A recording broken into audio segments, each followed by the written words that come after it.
ထုပနှင့်စေတိယမြန်မာနိုင်ငံဟာစေတီပထိုးများပေါ်များတဲ့နိုင်ငံဖြစ်လို့နိုင်ငံသားတွေကတလင့်တော့ပကိုးရာစေတီပထိုးတို့ရဲ့နိုင်ငံလို့ဆိုပြီးတော့အသိမှတ်ပြုကြတကယ်လဲမြန်မာနိုင်ငံမှာနေရာဒေသအသီးသီးအနှံ့ပြားဆိုသလိုစေတီပထိုးတွေဟာတည်ထားကိုယ်ွယ်ပူဇော်ထားကြတဲ့ပုဂ္ဂိုလ်တွေရဲ့သရစွမ်းအားနဲ့ထင်ထင်ရှားရှားပေါ်ပေါက်ပြီးတော့နေတယ်အထူးသဖြင့်ပကံဒေသမှာကြည့်လိုက်လို့ရှိရင်တော့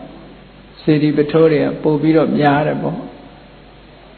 စကိုင်းတောင်ကြည့်လိုက်မယ်ဆိုရင်လည်းတတောင်ရိုးလုံးဟာစေတီပထိုးတွေနဲ့လွှမ်းခြုံထားပြီးတကယ်တော့မရယာမြို့မှာကြည့်မယ်ဆိုလို့ရှိရင်စေတီပထိုးတွေဟာများတယ်လို့ဆိုရဒါကြောင့်မို့လို့နေရာဒေသအနှံ့ပြားမှာမြန်မာနိုင်ငံလူမျိုးတွေရဲ့ရေမြေပေါ်မှာစေတီပထိုးတွေကအလွန်တရာများတယ်နိုင်ငံသားတွေအံ့ဩရလောက်အောင်တလန့်တော်ပကိုးရာစေတီပထိုးတို့ရဲ့နိုင်ငံလို့ဒီလိုခေါ်ရလောက်အောင်လဲဂုဏ်တူဝိသေသရှိတယ်လို့ပြောအောင်မြန်မာလူမျိုးတွေရဲ့စိတ်ထဲမှာစေတီတည်ထားကိုးကွယ်ရလို့ရှိရင်အမတမစိတ်ကြီးကြည်နူးပြီးတော့ဘုရားတကာဆိုတဲ့အမည်နာမကျောင်းဆောက်ကိုးကွယ်ကြလို့ကျောင်းတကာဆိုတဲ့အမည်နာမယဟန်ကံရှင်ပြုလို့ယဟန်တကာရှင်တကာဆိုတဲ့အမည်နာမဂုဏ်ယူပွဲရာအမည်နာမတစ်ခုအဖြစ်မြန်မာလူမျိုးတွေခံယူကြတယ်တခါတုန်းကနိုင်ငံခြားကအမျိုးသမီးကြီးတယောက်ကစကိုင်းတောင်မှာသူ့ကိုလိုက်ပြရင်းကနေပြီးစေတီတွေအသစ်တဲနေတာမြင်တဲ့အခါကျတော့သူကမေးတယ်တောင်ပေါ်မှာစေတီတွေဒီလောက်များနေတာအခုနောက်ထပ်ထပ်တဲတာလိုသလားတဲ့လိုလို့တဲတာလားတဲတဲ့လူဖို့တော့လိုတာပဲပေါ့လို့လိုလို့တဲတာပဲလို့မင်းအနေနဲ့တော့လိုချင်မှလိုမှာပေါ့လို့ကုသကောင်းမှုပြုတဲ့ပုဂ္ဂိုလ်ကတော့လိုတယ်ပေါ့အဲ့ဒါလိုပဲချမ်းမှန်ခရီးသွားတယောက်ကဟိုပကံညောင်ဥကနေပြီးတော့သူ့ကိုခိုင်းလို့တဲ့အမျိုးသမီးကနေတစ်ဆင့်ဘုန်းကြီးတို့စီလှမ်းဖုံးဆက်တယ်ဆရာတော်ကိုလာတွေ့ကျင်တယ်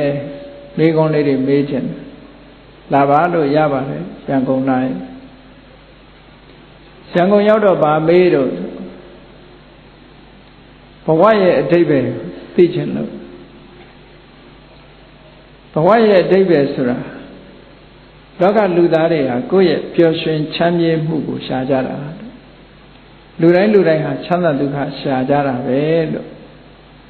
စီးပွားဥစ္စာရှားတယ်ဆိုတာလည်းပဲစိတ်ချမ်းသာမှုရဖို့အတွက်ရှားကြတာချမ်းသာဒုက္ခကိုရှားကြတာဒါဘဝရဲ့အဓိပ္ပာယ်ပဲပေါ့လူဖြစ်လာပြီဆိုလို့ရှိရင်ဒုဘဝမှာချမ်းချမ်းသာသာနေဖို့လူတိုင်းဟာရုန်းကန်ပြီးတော့ကြိုးစားနေကြ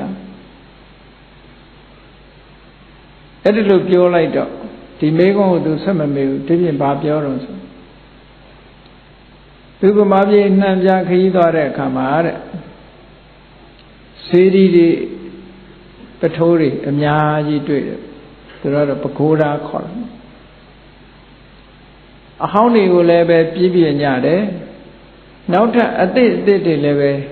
တည်ထားကိုးကွယ်နေကြတယ်မြင်နေတယ်အဲ့ဒါကိုအရှင်ဘုရားတို့ကနောက်ထပ်အသစ်မတည်အောင်လိုအပ်တဲ့စာသင်ကျောင်းတွေဆောက်ဖို့ဆေးရုံတွေဆောက်ဖို့အရှင်ဘုရားတို့တရားဟောလို့မရဘူးလားတဲ့သူပြောတာဘုန်းကြီးမရဘူးလို့ဖြစ်ဘာဖြစ်လို့တုံးဆိုတာဘာဖြစ်လို့မရတုံးလို့ဆိုတာလူဆိုတာကိုကြိုက်တာကိုလုံးတာကိုကြိုက်တာကိုဆန္ဒကိုဖြည့်ဆည်းကြဖះတည်တဲ့ပုဂ္ဂိုလ်ကလည်းဖះလေးတည်လိုက်ရလို့ရှိရင်သူ့စိတ်ထဲမှာချမ်းမြေ့ပြီးဘဝမှာလုံခြုံစိတ်ချသွားသလိုစိတ်ထဲမှာကြည်နူးတယ်လေ အဲ့ဒါကြောင့်မလို့ဘုရားတည်တာကိုယ့်ရဲ့ဆန္ဒကိုကိုဖြည့်ဆည်းကြတာပဲလို့အေးငါတခုပြောမယ်လို့မင်းလည်းပဲကဘာလှဲ့ပြီးတော့အခုလို့ခရီးသွားနေတာမင်းရဲ့ဆန္ဒကိုမင်းဖြည့်ဆည်းနေတာလို့လူတာလုံးချစတာဆိုလို့ရှိရင်မင်းခရီးလှဲ့တာဝေကျေတနာမြောက်များစွာကောင်းတယ်အဲ့ဒီခရီးလှဲ့တဲ့ကုန်ကြမဲ့ငွေတွေကိုမစ္ဆာသညောင်းဆောက်လှူပါလားလို့ဆိုငြိမ်နေတယ်အဲ့ချာပါနော်လောကလူတွေကကိုယ့်ရဲ့ပျော်ရွှင်မှုရှာကြတာအမျိုးမျိုးပဲနော်အမျိုးမျိုးပဲကိုယ့်ရဲ့ဆန္ဒကိုဖြည့်ဆည်းကြအမတမထူးဆန်းတယ်လူတွေရဲ့စိတ်ဟာတချို့ကတဘာပေါ်မှာအမြင့်ဆုံးဆိုတဲ့ဧဝရတောင်ထိပ်ကိုမရောက်ရအောင်တက်ကြတယ်ဒီလူတွေလည်းဘာလို့ဘုတ်တက်တာလဲတောင်ပေါ်တက်မဲ့အစားဟယ်လီကော်ပတာနဲ့ပြန်လိုက်လို့ရှိရင်တောင်ထိပ်အလွယ်လေးနဲ့ရောက်ခဲ့တာနဲ့မဟုတ်ဘူးချက်ခုတ်ချက်ခါကျိုးတွေနဲ့ဒီအမတမအသက်အန္တရာယ်လူပြီးတော့တောင်တက်ရတယ်ဆိုတာနော်အလွယ်တကူနဲ့ဟယ်လီကော်ပတာနဲ့ပြန်လိုက်မယ်ဆိုလို့ရှိရင်အလွယ်တကူနဲ့တောင်ထိပ်မရောက်ပေဘူးလားအဲ့ဒါနဲ့မတက်ဖက်နဲ့ချက်ကုတ်ချက်ခဲဒီလိုတက်တာဘာလို့တာ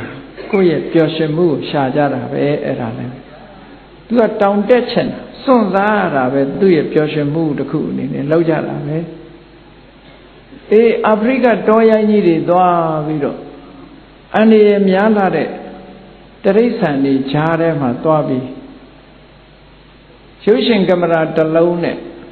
တောရိုင်းတရဝါတွေရဲ့သဘာဝကိုလေ့လာပြီးရိုက်ကူးနေတဲ့ပုဂ္ဂိုလ်တွေလည်းရှိတာအဲ့ဒီပုဂ္ဂိုလ်တွေဆိုအမတန်အန္တရာယ်များတာစင်စိုးကြီးတွေဆိုအနိကတ်ရအောင်ချင်းကပ်ပြီးတော့ကြားကြီးတွေချင်းသေးကြီးတွေဒီလိုလုပ်ပြီးတော့ရိုက်ကြအဲ့ဒါလည်းသူတို့ပျော်ရွှင်မှုရှာကြတာပဲလေလောကမှာလူတွေဟာကိုယ့်ရဲ့ပျော်ရွှင်မှုကိုနီးမျိုးမျိုးနဲ့ရှာနေကြတာအဲ့ဒါကြောင့်အဲ့ဂျာမန်ကြီးကိုပြောတယ်မင်းလည်းပျော်ရွှင်မှုရှာတာလူဘဝရဲ့အဓိပ္ပာယ်ဆိုတာပျော်ရွှင်မှုတို့မြန်မာလူမျိုးတွေကြတော့စေတီပထိုးတည်ထားကိုယ်ွယ်ပြီးတော့ပျော်ရွှင်မှုကိုရှာတာကိုယ့်ရဲ့ဆန္ဒကိုဖြည့်ဆည်းကြတာပဲဒါကြောင့်မလို့တို့ကသူ့ဆန္ဒမဖြည့်ဆည်းပါနဲ့တခြားလုပ်ပါလို့ဟောလို့ဘယ်လိုလုပ်ရမလဲလူဆိုတာကိုကြိုက်တာကိုလုပ်တာမင်းလည်းကိုကြိုက်တာကိုလုပ်တာမဟုတ်လားဆိုတော့ဘာမှမပြောတော့ဘူးသူမပြောတော့ပဲနဲ့လိပ်စာကတ်ကလေးပေးသွားတယ်ဂျာမနီလာတဲ့အခါသူလာတွေ့ပြရစေတဲ့ဘုန်းကြီးလည်းနောက်ထပ်ဂျာမနီမရောက်သေးဘူးအဲ့ဒါလို့လောကတွေဟာလူတွေဟာကိုကြိုက်တာကိုလုပ်ကြတာနော်အဲ့ကိုကြိုက်တာကိုလုပ်တဲ့ထဲမှာအကျိုးရှိတဲ့အလုပ်ကိုလုပ်မိဖို့ကအရေးမကြီးဘူးလားအေးကိုကြိုက်တာတော့ကိုလုပ်တာပဲသို့သောအရေးကြီးတာကောင်းတဲ့အလုပ်လုပ်မိဖို့ပေါ့အေးအရက်ကြိုက်လို့အရက်တောက်တယ်ဆိုတဲ့လူကလည်းကိုကြိုက်တာကိုလုပ်တာပဲသို့တော်လည်းပဲအဲ့ဒီပုဂ္ဂိုလ်ကိုယ်တိုင်ကိုလည်းပဲပျက်စီးဆုံးရှုံးသွားစေတယ်သူ့ရဲ့မိသားစုတွေကိုလည်းဆင်းရဲဒုက္ခရောက်စေတယ်ပေါ့ကိုယ်လည်းထိခိုက်နေတာတယ်မိသားစုတွေကိုလည်းပျက်စီးဆုံးရှုံးစေတယ်ဆိုတဲ့ကိုကြိုက်တာမျိုးတော့မရွေးသင့်ဘူးပေါ့အခုလိုစေတီပထိုးတည်ထားကိုယ်ွယ်ဘုရားကျောင်းကဆောက်လုပ်တယ်ဆိုတာအစင်ထာဝရကိုဝမ်းသာကျင်နူးပြီးတော့ပီတိဖြစ်နေရတဲ့ကိစ္စမျိုးကြတော့မိသားစုလည်းစိတ်ချမ်းသာတယ်ကိုယ်လည်းစိတ်ချမ်းသာတယ်ကိုကြိုက်တာဆိုတဲ့အထဲမှာကောင်းတာရွေးကြိုက်ဖို့မလိုဘူးလားအေးကောင်းတာရွေးကြိုက်ဖို့လိုတယ်ဘုန်းကြီးဒီကနေ့ထူပနဲ့စေတီယဗမာပြည်မှာထူပနဲ့စေတီယထူပဆိုတာပထိုးတော်ကြီးလို့ခေါ်ကြတဲ့လုံးလုံးကြီးတွေတည်ထားတာတွေကိုထူပလို့ခေါ်ပြီးတော့စေတီယလို့ဆိုတဲ့အသုံးတစ်ခုရယ်ထူပဆိုတဲ့အသုံးတစ်ခုဒီအသုံးနှစ်ခုကွယ်ကွယ်ပြားပြားသိဖို့ရအတွက်ဒါလေးကိုရှင်းလင်းပြီးတော့ဟောကြားတယ်ထူပဆိုတဲ့စကားလုံးကစဘာဘုံလိုမောက်မောက်မို့မို့အရာကိုထူပလို့ခေါ်တယ်ထူပနဲ့စေတီယဆိုတာတော့ပူဇော်အပ်ကိုးကွယ်အပ်အလေးမြတ်ပြုအပ်တဲ့အရာကိုစေတီယလို့ခေါ်တယ်ဒါဖြင့်အဲ့ဒီနှစ်ခုဘာထူးသလဲလို့ မြန်မာနိုင်ငံမှာပင်းရခေတ်ပကံခေတ်ပြီးတဲ့အခါကျတော့ပင်းရခေတ်ဆိုတာပေါ်လာတယ်အဲ့ဒီပင်းရခေတ်မှာအဘိဓမ္မာတိကာကျမ်းကြီးကိုဖွင့်တဲ့စတုရင်္ဂဗလအမတ်ကြီးဆိုတာစာအမတန်တတ်တဲ့အမတ်ကြီးတူပေါ့သူကထူပနဲ့စေတိယကိုသူကဘလို့အဓိပ္ပာယ်ဖွင့်တော့လို့ဆိုတော့ထူပတ္တတော်သမှုခေပိထူပဆိုတာတဲ့လိုင်မုတ်ဥပါတဲ့ပထိုးမျိုးထူပလို့ခေါ်တယ်အခုမြန်မာနိုင်ငံမှာထူပယုံဖရာတို့ပထိုးတော်ကြီးတို့ဒီလိုခေါ်ကြတာရှိတယ်နော်အဲ့ဒီမှာစတုရင်္ဂမလအမတ်ကြီးကတော့ထူပဆိုတာတဲ့လှိုင်မုတ်ပါတဲ့ဖရာကိုထူပလို့ခေါ်ရမယ်တဲ့သမုခေပိဆိုတဲ့စကားလုံးလေးသုံးတော့သူကလှိုင်မုတ်ပါမပါနှစ်မျိုးစလုံးကိုထူပလို့ဒီလိုဆိုလိုတယ်စေတိယတတ္တောပဏ္ဏမုခရဟိတေယောစေတိယဆိုတဲ့ဟာကြတော့ဗမာတွေခေါ်နေတယ်စေဒီနဲ့ဖြတ်ခေါ်နေတာနောက်ကရကိုဖြုတ်ပြီးတော့ခေါ်တာအပြည့်စုံကစေတိယလို့ခေါ်တယ်အဲ့ဒီစေတိယကြတော့မုခရဟိတေယောတဲ့လှိုင်မုတ်မပါမစေတီလို့ခေါ်တယ်တဲ့ဒါကစတုရင်္ဂဗလအမတ်ကြီးရဲ့ခွဲခြားချက်ပေါ့ပင်ရခက်ကတီထားကိုးကွယ်တဲ့စေတီပထိုးတွေကိုချိပြီးတော့ဒီအိဗယ်ကိုဖွင့်ဆိုတဲ့သဘောရှိတယ်ပေါ့သူကထူပဆိုတာလိုင်မုတ်ပါသည်ဖြစ်စေမပါသည်ဖြစ်စေလိုင်မုတ်ပါတဲ့ဖရာလိုင်မုတ်မပါတဲ့ဖရာကိုထူပလို့ခေါ်တယ်တဲ့စေတီဆိုတာကြတော့လိုင်မုတ်မပါတာကိုပဲခေါ်တယ်လို့ဒီလိုပြောတယ်သူရဲ့ခွဲခြားချက်စာပေကျမ်းဂန်ကိုလေ့လာပြီးတော့ကြည့်လိုက်မယ်ဆိုလို့ရှိရင်လိုင်မုတ်ပါမပါနဲ့မပတ်သက်ဖဲနဲ့ထူပနဲ့စေရိယကိုမှတ်သားတဲ့အဓိပ္ပာယ်ကတော့ဘယ်လိုလဲလို့ဆိုရင်ထူပဆိုတာအယိုးဓာတ်ကိုဌာပနာပြီးတော့တည်တဲ့စေတီမှန်သမျှထူပလို့ခေါ်ရမယ်အဲ့ဒီလိုမဟုတ်ဘဲနဲ့စေတိယဆိုတာအဲ့ဒီလိုအယိုးဓာတ်ဌာပနာတာပဲဖြစ်စေအယိုးဓာတ်မပါဘဲနဲ့လူတွေကကိုးကွယ်ကြတာဖြစ်စေဥပမာမဲ့ကိုးကွယ်တယ်ဒီတောင်ကနတ်ကြီးတယ်ဆိုပြီးတောင်ကိုးကွယ်တာရှိတယ်ဒီသစ်ပင်ကြီးကနတ်ကြီးတယ်ဆိုပြီးတော့သစ်ပင်ကိုးကွယ်ကြတာရှိတယ်ပေါ့အဲ့ဒီလိုလူတကာကိုးကွယ်တဲ့အရာကိုတော့စေတိယလို့ခေါ်တယ်အဲ့တော့မြတ်စွာဘုရားရဲ့ဓာတ်တော်ဌာပနာတာမှန်သမျှဟာအမည်နှမျိုးနဲ့ခေါ်လို့ရတယ်ထူပလို့လည်းခေါ်လို့ရတယ်စေတိယလို့လည်းခေါ်လို့ရတယ်အဲ့ဒီလိုအယိုးဓာတ်ကိုဌာပနာမှုမပြုဘဲနဲ့ဒီအများကအလေးမြတ်ပြုပြီးတော့ကိုးကွယ်တာကြတော့စေတိယလို့ပဲခေါ်လို့ရတယ်ထူပလို့ခေါ်လို့မရဘူးဒါကစာပေကျမ်းဂန်အရာဒီလိုပဲခွဲရမယ်ပေါ့နော်အဲ့တော့ထူပရဲ့အဓိပ္ပာယ်ကဘာလို့ဆိုလို့ရှိရင်စဘာပုံကြီးလို့ရှင်းတုန်းကထုံးစံအမတန်မြင့်မြတ်တဲ့ပုဂ္ဂိုလ်တူကွယ်လွန်အိဋ္ဌရောက်သွားပြီဆိုရင်ထိုပုဂ္ဂိုလ်ကိုဂုဏ်ပြုတဲ့အနေနဲ့မောက်မို့ခုံကြီးလုပ်ပြီးတော့အဲ့ဒီခုံပေါ်မှာ၄တောင်တိုက်ထား၄တောင်တိုက်ထဲမှာသူ့ရဲ့အယိုးကျွန်းကြရတဲ့အယိုးဓာတ်တွေကိုမြုပ်နှံပြီးအပေါ်ကထီးလေးစိုက်လိုက်တာဒါကထူပတွေစပြီးတော့ပေါ်လာတဲ့အချိန်ဒီတိုင်းပဲပေါ့အောက်ကစဘာပုံလို့မောက်မို့ခုံကြီးလှုပ်လိုက်တယ်အဲ့ဒီခုံပေါ်မှာ၄တောင်တိုက်ကလေးတီးလိုက်တယ်အဲ့ဒီ၄တောင်တိုက်ထဲကြတော့မှအယိုးကိုမြုပ်တယ်မြုပ်ပြီးတဲ့အခါအပေါ်ကထီးကလေးတင်ထားတယ်ထီးဆိုတာလူဆောင်တဲ့ထီးကိုပြောတာဒီကနေ့စေတီမှာတည်တဲ့ထီးမဟုတ်ဘူးเนาะအဲ့ဒီသတ္တဝလိဆိုတဲ့ထီးကလေးတည်တီယိုနိုင်ငံမှာရှိတဲ့ဇေဒီတွေကအဲ့ဒီပုံစံပဲအောက်ကစဘာပုံတဏ္ဍမှန်းပြီးတော့ဗမာပြည်နဲ့ကြည့်မယ်ဆိုရင်စကိုင်းကကောင်းမှုတော်ဇေဒီကြီးပေါ့နော်အဲ့ဒီလိုကောင်းမှုတော်ဘုရားကြီးလို့လုံးကြီးတည်ပြီးတဲ့အခါမှာအပေါ်မှာ၄တောင်တိုက်ကလေးထည့်လိုက်တယ်အဲ့ဒီ၄တောင်တိုက်ပေါ်မှာသတ္တဝလိခေါ်တဲ့ထီးအစင်းစင်းတရံလေးလှုပ်ထားတယ်ဗမာပြည်မှာတော့ဖောင်းရစ်လို့ခေါ်နေကြတယ်တကယ်ကတော့ဖောင်းရစ်ဆိုတာထီးလေးတွေအစင်းစင်းတင်ထားတဲ့သဘောကိုပြောတာ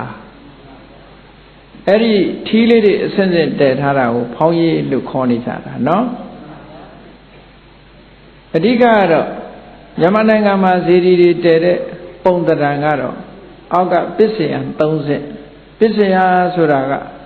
ပန်းတို့ဘာလို့တင်ထားပြီးတော့ပူဇော်ဖို့ရခုံမဲ့အမှန်ကတော့ဒါမို့ပန်းတင်ပစ္စယလို့ဒီလိုဆိုလို့ပစ္စယံ30ဆိုတာအဲ့ဒီပစ္စယံပေါ်မှာပန်းတွေကျဲဖြန့်ပြီးတော့လှူဒန်းကြတယ်ရေချမ်းအိုးတွေပန်းအိုးတွေတင်ထားပြီးတော့ပူဇော်ဖို့ဆိုပြီးတော့ဇေဒီမှာအောက်ခုံ3ခုပါအဲ့ဒီအောက်ခုံ3ခုအထက်ကျတော့သူကရှစ်မြောက်ဆိုတာထည့်တယ်ရှစ်မြောက်အထက်ကမှသပိတ်မောက်သို့မဟုတ်ခေါင်းလောင်းဆိုတာထည့်တယ်နော်အဲ့ဒီခေါင်းလောင်းထဲမှာအယုဒ္ဓတွေကိုဌာပနာရအဲ့ဒီခေါင်းလောင်းအထက်ကျတော့ဖောင်းရစ်လို့ဆိုတာအမှန်ကတော့သတ္တဝလိထီးအစင်စင်တင်ပြီးတော့မိုးထားတဲ့သဏ္ဍာန်ကိုလောက်ထားအဲ့ဒီပေါ်မှာအခုခေတ်တော့ထပ်ပြီးတော့ကောတာတော့ငါပြောဘူးလို့ကျမောက်ကျလန်တို့ဒါမျိုးတွေကျမောက်ကျလန်ထက်ကငါပြောဘူးအဲ့ဒီပေါ်မှာတခါဘယင်းလေးဆောင်းတဲ့ဒီမကိုက်တရံထီးကိုတင်ကြတယ်ပေါ့ဒါကမျက်မှောက်ခက်မှာဒီလိုလောက်ကြတယ်ပေါ့နော်အေးကောင်းပြီမြတ်စွာဘုရားသာသနာတော်စတင်လာတဲ့အချိန်တုန်းကဒီထုပနဲ့စေတီယဆိုတာဘယ်ပုံစံနေလဲမိမိတို့ကိုးကွယ်နေတဲ့စေတီတို့ပထိုးတို့ဆိုတာဘာကြောင့်ကိုးကွယ်သင့်လဲဘာကြောင့်ကိုးကွယ်ရတယ်ဘာကြောင့်စေတီတည်ထားရတယ်ဆိုတာ ਨੇ ပတ်သက်ပြီးတော့သိရှိနားလည်ဖို့လိုအပ်တယ်ပေါ့နော်ဒီကဘာကိုပြောရမယ်ဆိုရင်အလုံးသိတဲ့အတိုင်းဒီကဘာဟာဗတ္တကဘာဖရာငါးစုပွင့်လို့အကောင်းဆုံးကဘာလို့ဒီလိုဆိုရပထမဆုံးဒီကဘာကြီးတီးလာပြီးတော့ဒီကဘာမြေပေါ်မှာပွင့်တဲ့ဖရာအလုံးသိတဲ့အတိုင်းကကုတန္တမြတ်စွာဘုရားလို့ခေါ်တယ်အဲ့ဒီကကုတန္တမြတ်စွာဘုရားဟာလူတွေရဲ့တက်တန်းအနှစ်4000မှာပွင့်လာဖြစ်သောကြောင့်တက်တော်4000နေရတယ်ပေါ့အဲ့ဒီမြတ်စွာဘုရားပြိဋိဘံဆံသွားတယ်တက်တော်4000ပြည့်တဲ့အခါမှာပြိဋိဘံဆံတယ်ပြိဋိဘံဆံတဲ့နေရာကခေမာရာမဆိုတဲ့ကျောင်းတိုက်အတွင်းမှာပြိဋိဘံဆံပြိဋိဘံဆံတဲ့အခါကျတော့ဂေါရမမြတ်စွာဘုရားတို့ခန္ဓာကိုယ်ကဓာတ်တော်တွေအစိတ်အစိတ်ဒီလိုမဖြစ်ဘူးတဲ့ခန္ဓာကိုယ်မှာရှိတဲ့အသားတွေအသွေးတွေအယိုးတွေအရည်တွေအလုံးစုပြီးတော့တလုံးတစ်ခဲရီသောဓာတ်တော်ကြီးဖြစ်တယ်အစိတ်စိတ်မှမကွဲဘူးတဲ့ဓာတ်တော်ဟာတဆူတည်းပဲပေါ့နော်ဓာတ်တော်ဆိုတာခန္ဓာကိုယ်ရဲ့ကြံရစ်တဲ့ဟာကိုခေါ်တာတရိရပဲလူရဲ့ခန္ဓာကိုယ်ဟာမိသညိုလိုက်လို့ရှိရင်ကြံရစ်တာအယိုးပဲပေါ့နော်အဲ့ဒါကိုဆိုလို့တယ်အဲ့ဒီတရိရခန္ဓာကိုယ်ကနေပြီးတော့အသွေးတွေအသားတွေအရည်တွေအယိုးတွေအားလုံးဟာစုပြီးတော့တလုံးတစ်ခဲတဲ့တဆူဒီဖြစ်လို့ခေမာရာမလို့ဆိုတဲ့ကျောင်းတိုက်ထဲမှာပဲတကာဝုတ်အမြင့်ရှိတဲ့စေတီတော်ကြီးကိုတည်ထားကိုဝယ်ကြတယ်တဆူတည်းပဲရှိတယ်အဲ့တော့ဓာတ်တော်များများမရှိသည့်အတွက်ကြောင့်တဆူတည်းပဲတည်လို့ရတယ်ပေါ့ဖရာရဲ့အယုဒ္ဓကိုမြုပ်နှံပြီးတော့တည်တာဖြစ်သောကြောင့်ထုပအများတကာပူဇော်ကိုးကွယ်ရာဖြစ်သောကြောင့်စေတီယလို့ဒီနာမည်နှမျိုးနဲ့ခေါ်ကြတယ်သို့တော်ဖရာရဲ့အယုဒ္ဓတွေဓာတ်တော်တွေကိုမြုပ်နှံတဲ့ဟာမှန်သမျှထုပဆိုတဲ့စကားလုံးကိုပဲသုံးတယ်တော့ဒါကကကုတန္တမြတ်စွာဘုရားရဲ့စေတီကကုတန္တမြတ်စွာဘုရားပွင့်ပြီးတဲ့နောက်မှာလူတွေရဲ့တက်တန်းဟာဆုတ်သွားတယ်10နှစ်တန်းလောက်ထိအောင်ဆုတ်ပြီးတစ်ခါပြန်တက်လာပြန်ဆုတ်တာကတော့အကျင့်ပြက်လို့ဆုတ်တာပဲအကျင့်ပြက်လို့ဆုတ်သွားပြီးတဲ့အခါပြန်တက်လာတက်တန်းတွေပြန်ရှည်လာတယ်အကျင့်ကောင်းလို့တက်တန်းတွေပြန်ရှည်လာတယ်ပြန်ရှည်လာပြီးတဲ့အခါအကျင့်ပြက်ပြန်တော့လူတွေဟာပြန်အသက်တန်းဆုတ်လာလိုက်တာအသက်အနှစ်3000တန်းရောက်တဲ့အခါကျတော့ကောဏကမဏမြတ်စွာဘုရားဆိုတာပွင့်ပြန်တယ်အဲ့ဒီဘုရားနှစ်ဆူရဲ့အကြားမှာမြေကြီးဟာတယူဇနာလောက်အပေါ်တက်လာတယ်တယူဇနာလောက်အပေါ်တက်လာပြီဆိုလို့ရှိရင်တောင်တွေဟာနှိမ့်သွားတယ်ပေါ့ကကုသနာမြတ်စွာဘုရားလက်ထက်တုန်းကအလွန်မြင့်တဲ့တောင်ဟာမြေကြီးကတယူဇနာဆိုတာ10မိုင်သို့မဟုတ်12မိုင်နဲ့ခန့်မှန်းပြီးတော့ပြောကြတယ်ပေါ့အဲ့ဒါလောက်မြေကြီးကမြင့်တက်လာ ဘာဖြစ်လို့မြေကြီးတွေကမြင့်တက်တယ်လဲလို့ဆိုရင်နှစ်စဉ်သစ်ပင်တွေကတည့်ရက်တွေကျွေကြတာတို့နှုံးတင်တာတို့မဖြစ်ဘူးလားကောင်းကင်ကမြူမုံတွေကြနေတာလူတွေသိလို့မြုပ်တာတိရစ္ဆာန်တွေသိလို့မြုပ်တာဆိုတာဒါတွေကမြေကြီးအပေါ်မြင့်တက်လာခြင်းအကြောင်းတရားတွေပဲပေါ့ဒါကြောင့်မို့လို့ရှေးအောင်မျိုးတွေဆိုလို့ရှိရင်တူးဖော်ပြီးတော့ယူရတယ်ပေါ့မြုပ်သွားတာဟုတ်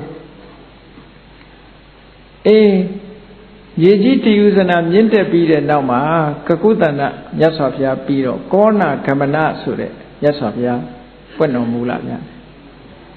အဲ့ဒီကောဏဂမနမြတ်စွာဘုရားလည်းပဲတက်တန်းအနှစ်3000ပြည့်တဲ့အခါပြိဋိဘံစာဘလောက်ပဲအသက်ရှိလူရဲ့တဘာဝအလုံးဟာဒီနေ့ကျတော့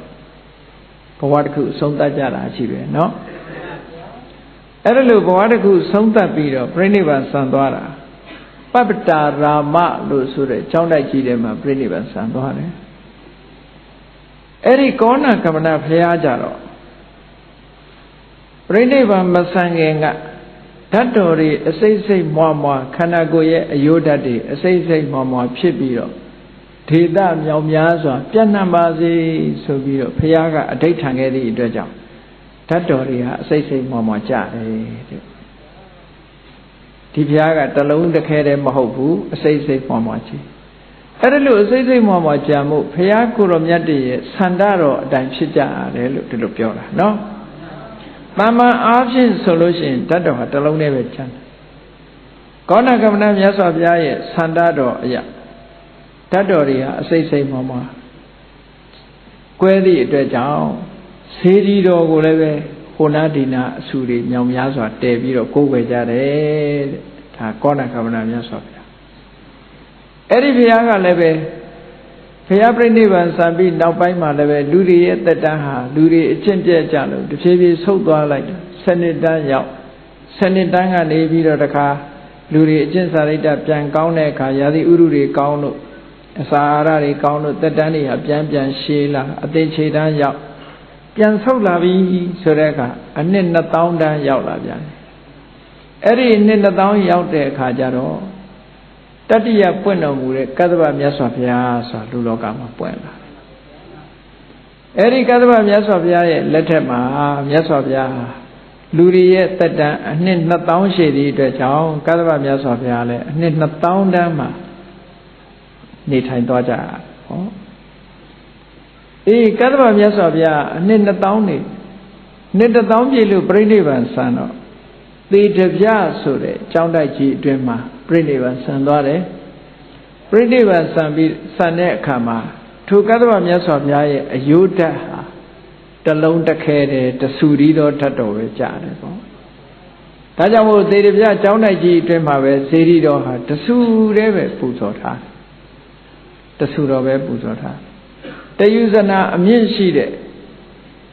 တယုဇနာဆိုတာ8မိုင်အမြင့်ရှိတဲ့စေတီတော်ကြီးတဆူတည်းပဲတဲဟာဘာဖြစ်လို့လဲဆိုရင်ဓာတ်တော်တဆူတည်းရှိလို့တဲ့အဲ့ဒီကသဗ္ဗမြတ်စွာဘုရားရဲ့စေတီတော်ဟာဂေါတမမြတ်စွာဘုရားလက်ထက်မှာကြုံကြိုက်တာလေးတစ်ခုပြော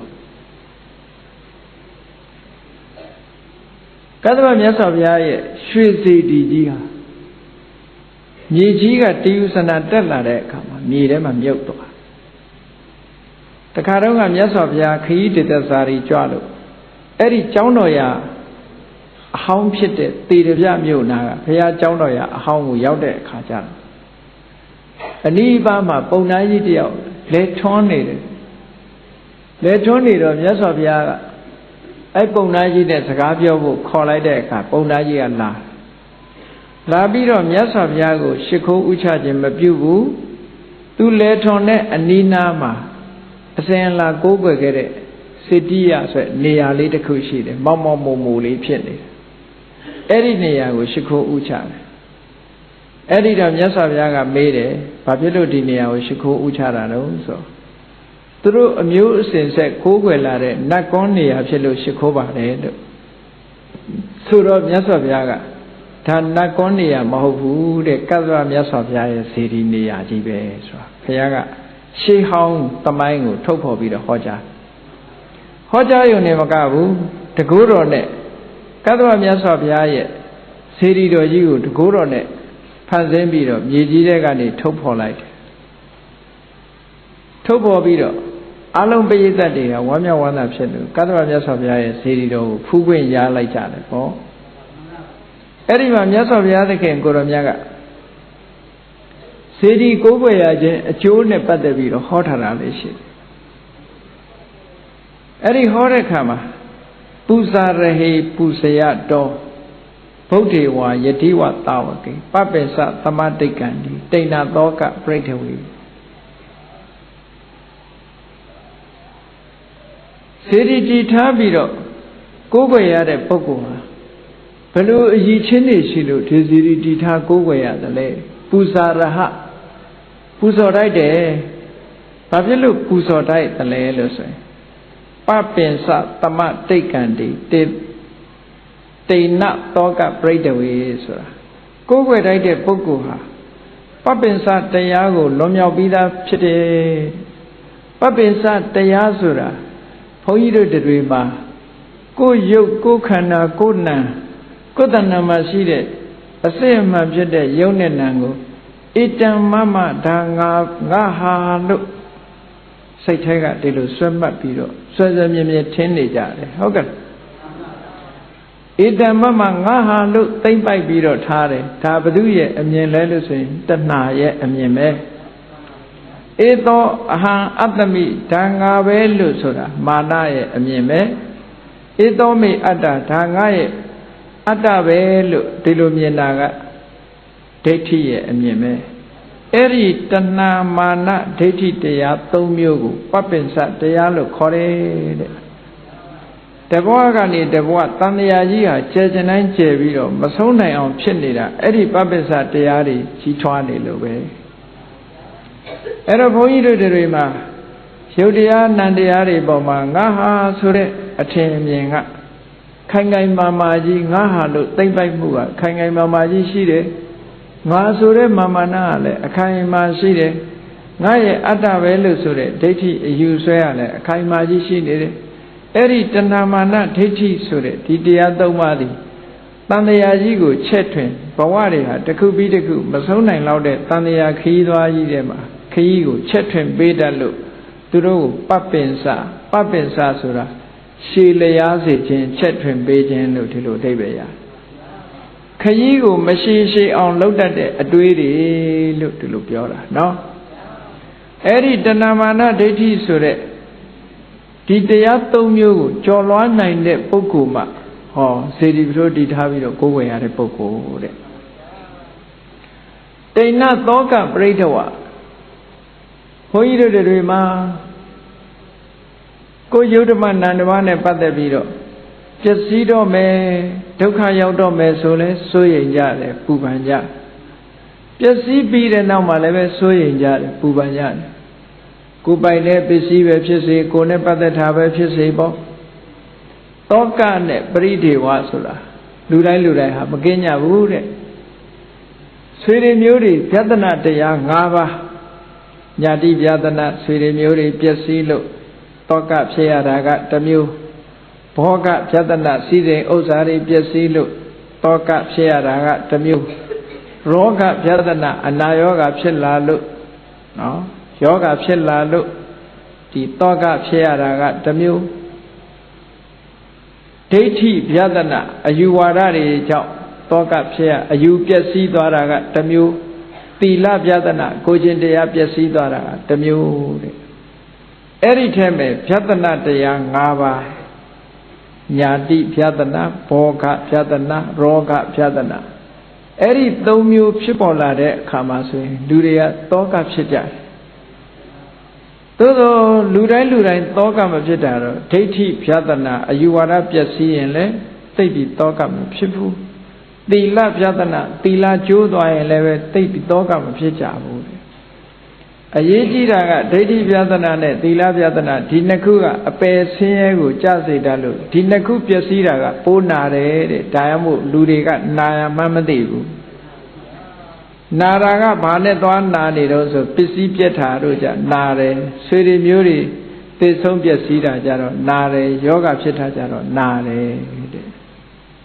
တဲ့တကယ်စဉ်းစားကြည့်မယ်ဆိုရင်ရောဂပြဿနာတို့အနာယောဂဖြစ်တာတို့ဘောဂပြဿနာစီးတဲ့ဥစ္စာပျက်စီးတာတို့ညာတိပြဿနာဆွေတွေမျိုးတွေပျက်စီးတာတို့ဆိုတာဒီဘဝနဲ့သာပတ်သက်တယ်ပေါ့တဏှာနဲ့မဆိုင်ဘူးသို့တော့သီလနဲ့ဒိဋ္ဌိပျက်စီးပြီဆိုလို့ရှိရင်ဒီပုဂ္ဂိုလ်ဟာတဏှာထိအောင်ဒုက္ခရောက်သွားနိုင်တယ်အေးလူတွေကအဲ့ဒါနဲ့ပတ်သက်ပြီးတော့သောကမဖြစ်ကြဘူးအေးပြဿနာတရားထဲမှာလူတွေသောကဖြစ်တဲ့ပြဿနာတရားက၃မျိုးညာတိပြဿနာတဲ့ဘောဂပြဿနာတဲ့ရောဂပြဿနာအဲ့ဒီ၃မျိုးနဲ့ကြုံပြီဆိုရင်သောကဖြစ်စိတ်ထဲမှာမထိန်နိုင်တဲ့သောကမထိန်နိုင်ဘူးဆိုလို့ရှိရင်ငိုကြွေးကြခြင်းပရိဒေဝဆိုတာလူတိုင်းဟာဒါကိုမကျော်လွှားနိုင်ပဲဖြစ်နေတယ်အေးသူတော်စင်သူတော်များများကြတော့အဲ့ဒါကိုကျော်လွှားနိုင်တယ်အဲ့ဒီကျော်လွှားနိုင်တဲ့ပုဂ္ဂိုလ်တွေဟာတကယ်ပူဇော်လိုက်တဲ့ပုဂ္ဂိုလ်တွေပဲလို့မြတ်စွာဘုရားသခင်ကိုရောမြတ်ကပြိဋိဘံသံဃာနီးမှာရှင်အနန္ဒာကိုဟောထားခဲ့တယ်ထူပလို့ဆိုတဲ့ထူပါရဟသေဆုံးသွားတဲ့အခါမှာစေတီပထိုးတည်ထားပြီးတော့ကိုးကွယ်ရမယ့်ပုဂ္ဂိုလ်ဟာ၄မျိုးပဲရှိတယ်ပေါ့အဲ့ဒီ၄ဦးဟာစေတီပထိုးတည်ထားပြီးတော့ကိုးကွယ်လိုက်တဲ့ပုဂ္ဂိုလ်၄ဦးတဲ့သူတို့ရဲ့အယုဒ္ဓတွေကိုမြုပ်နှံပြီးတော့ကိုးကွယ်ရမယ်ဘယ်ပုဂ္ဂိုလ်မျိုးတွေလဲဆိုရင်နံပါတ်1ကသမ္မာသမ္ဗုဒ္ဓမြတ်စွာဘုရားအဲ့ဒီသမ္မာသမ္ဗုဒ္ဓမြတ်စွာဘုရားတွေဟာအင်မတန်မှလေးသိမ့်ချင်တဲ့ကဘာတသိန်းပါရမီဖြည့်ပြီးကဘာပေါင်းမြောက်များစွာကြာမှလောကမှာတူဒီတဆူဒီပွင့်လာတဲ့ပုဂ္ဂိုလ်တွေဖြစ်လို့အင်မတန်မှထူးခြားတဲ့အမှန်တရားကိုဟောပြောတဲ့ပုဂ္ဂိုလ်တွေဖြစ်တယ်။ဒါကြောင့်မို့အဲ့ဒီပုဂ္ဂိုလ်တွေရဲ့အယုဒ္ဓတည်ထားတဲ့စေတီပထိုးကိုလက်ဥကလေးတစ်ချိန်လောက်ခြိလိုက်မလားကြည်ညိုတဲ့စိတ်ကလေးနဲ့ပန်းလေးတစ်ပွင့်လှူလိုက်မလားရေလေးတစ်ခွက်လှူလိုက်မလားဆိုရင်လူပြည်နတ်ပြည်ဆိုတဲ့လူချမ်းသာနတ်ချမ်းသာကိုအလွယ်တကူနဲ့ရသွားနိုင်တယ်ဒါကြောင့်မို့အကျိုးရှိတယ်စေတီပထိုးတည်ထားတာကနော်မြတ်စွာဘုရားကပြိဋိဘံသံဃာနီးမှာဟောခဲ့တယ်စေတီတည်ထားရမယ့်နေရာဘယ်နေရာတုံးလို့ဆိုတော့လမ်းလေးစုံမှာတည်ထားပါတဲ့လမ်းလေးစုံဆိုတာအရှိကလာလဲဒီနေရာရောက်တယ်အနောက်ကလာလဲဒီနေရာရောက်တယ်တောင်ကလာလဲရောက်တယ်မြောက်ကလာလဲရောက်တယ်ဟောအဲ့ဒီလမ်းစုံမျိုးမှာစေတီပထိုးတည်ထားလို့ရှိရင်တဲ့စေတီတွေကိုမြင်လိုက်တာနဲ့လက်အုပ်ကလေးတစ်ချိန်ချီလက်ဟုတ်ချီလိုက်တဲ့ကြည်နူးတဲ့တရားတရားလေးဟာနတ်ပြည်ကိုပို့ပေးနိုင်တဲ့စွမ်းရည်တတ်ရှိပါတယ်စိတ်ကလေးချီနူးတာနဲ့နတ်ပြည်ဆိုတာလွယ်လွယ်လေးနဲ့ရောက်နိုင်တယ်တဲ့ကြည့်လေမြတ်စွာဘုရားသခင်ကိုရောမြတ်ကိုကြည်ညိုတဲ့တရားတရားလေးနဲ့စိတ်ထဲကကြည်နူးယုံလေးနဲ့မထကုံတလီသူတို့သားသေအံ့ဆဲဆဲအချိန်လေးမှာဘုရားကိုကြည်နူးတဲ့စိတ်ကလေးနဲ့စိတ်ထဲမှာဖြစ်ပေါ်လာတဲ့ကြည်နူးတဲ့စိတ်ကလေးနဲ့သေသွားတဲ့အခါကျတော့နတ်ပြည်သွားဖြစ်တာပဲတခြားဘာကောင်းမှုမှမရှိကျင်နေစေဒီကောင်းမှုကလေးကနတ်ပြည်ထီအောင်ပို့ပေးနိုင်တယ်ဆိုတော့အလွန်တန်ဖိုးရှိတာပေါ့ဒါကြောင့်မို့မြတ်စွာဘုရားကစေတီပထိုးတည်ထားဖို့ဆိုတာသမ္မာသမ္ဗုဒ္ဓမြတ်စွာဘုရားကြီးဂုဏ်ကျေးဇူးကိုကြည့်ပြီးလူတွေဟာလက်အုပ်လေးတစ်ချိန်ခြိလိုက်မယ်တစ်ချိန်လောက်ရှ िख ိုးဥချလိုက်မယ်ပန်းလေးတစ်ပွင့်တင်လှူလိုက်မယ်ဆိုလို့ရှိရင်ချမ်းသာဒုက္ခတွေရပြီးတော့သွားနိုင်တယ်ဒီအကျိုးတွေကိုမျှော်ပို့ပြီးတော့စေတီပထိုးတယ်ပါလို့ပြောတာဗမာပြည်မှာစေတီတွေပေါ်တယ်လို့ဆိုပြီးတော့မလို့အဖို့လို့သူတို့ကမြင်ကောင်းမြင်လိမ့်မယ်ပေါ့နော်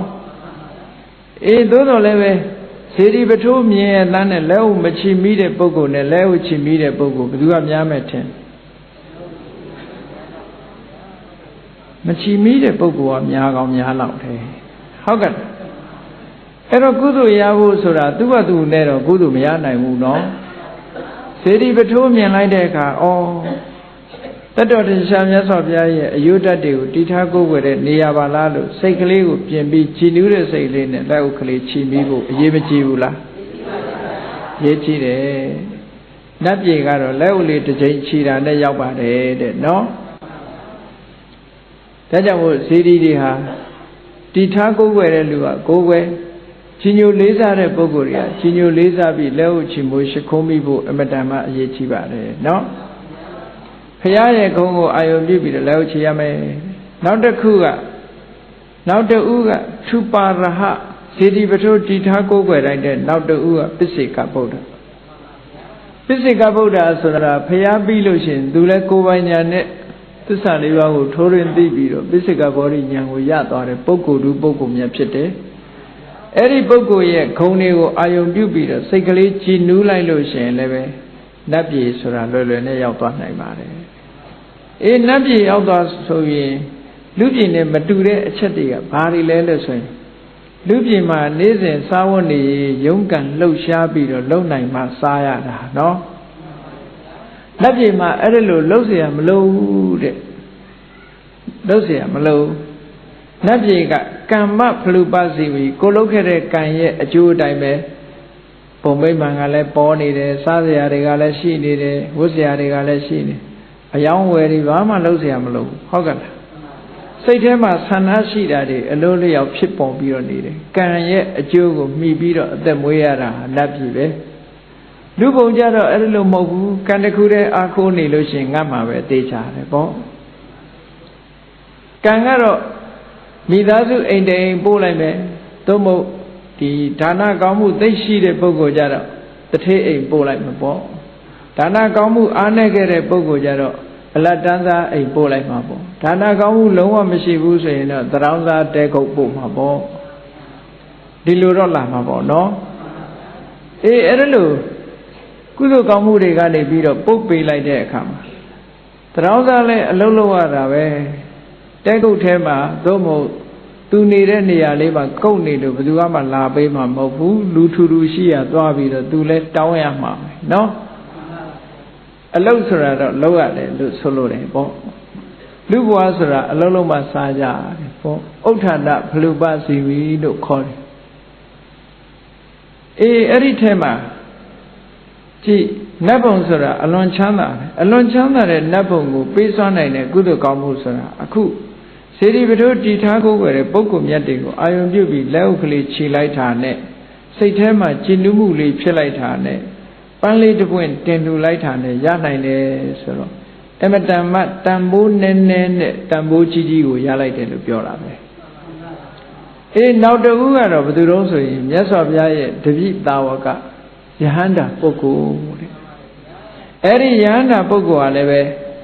ထုပါရဟပဲစေတီတီထားကိုးကွယ်တဲ့ပုဂ္ဂိုလ်လက်ဥချီလိုက်လို့ရှိရင်ထိုပုဂ္ဂိုလ်ကိုကြီးညိုတဲ့စိတ်နဲ့လက်ဥချီမိုးရှိခိုးတဲ့ပုဂ္ဂိုလ်တွေကကောင်းရသူတွေကိုရောက်နိုင်တယ်နောက်တစ်ခုကတော့ဘယ်သူတုံးဆိုလို့ရှိရင်တရားသဖြင့်တိုင်းသူပြည်သားတွေကိုအုပ်စိုးတတ်တဲ့စัจ java ရိမင်းအဲ့ဒီစัจ java ရိမင်းကလည်းပဲ၅ပါးသီလလုံးပြီးတော့ဒုက္ခိဒုက္ခပါဆိုအင်မတန်မှငြိမ်းချမ်းအောင်တိုင်းသူပြည်သားတွေကိုဆုံးမဩဝါဒပေးတယ်သူဆုံးမဩဝါဒပေးတာတခြားမဟုတ်ဘူးပါနောနဟတဘောသူများတဲ့မတတ်ကြနဲ့အဒိဏနတဗံသူများမပေးတဲ့ပစ္စည်းတွေမယူကြနဲ့နော်ကာမေတုမိစ္ဆာနာစရိတဗာကာမဂုဏ်ကိစ္စတွေမှားမှားယွင်မလုပ်ကြနဲ့မုသာနဗနိတဗာဘယ်တော့မှလိမ်မပြောကြနဲ့မှန်တာကိုပြောကြမစ္ဆပါဏာနပတ္တဗာမူရစေဝအဖျော်ယမကားတွေမတောက်ကြနဲ့ဒါသူ့ရဲ့အဆုံးအမပဲအဲ့ဒီအဆုံးအမတိုင်းလိုက်နာကြတဲ့လူတွေဟာသူ့အဆုံးအမကိုလိုက်နာသမျှလူတွေဟာသိရင်နတ်ပြည်ကြီးပဲအကုန်ရောက်ကုန်ကြတယ်ပေါ့